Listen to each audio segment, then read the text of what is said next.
Nung pagsundo namin sa tropa niya, nung sumakay na siya, bigla kaming umalis.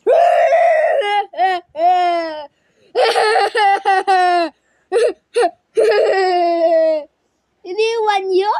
Oo, tapos binalikan namin, tapos yun yung hinawakan niya na yung sasakyan, bigla ulit kaming umalis.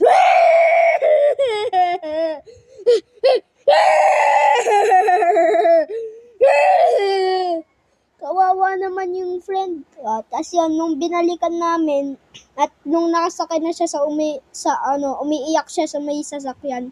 Tapos, nung naawa na kami, sinabi namin, joke lang naman yun eh. Tapos bigla siyang, sinurprise kami na like it's a prank. It's a prank! Kami pala yung niloko niya.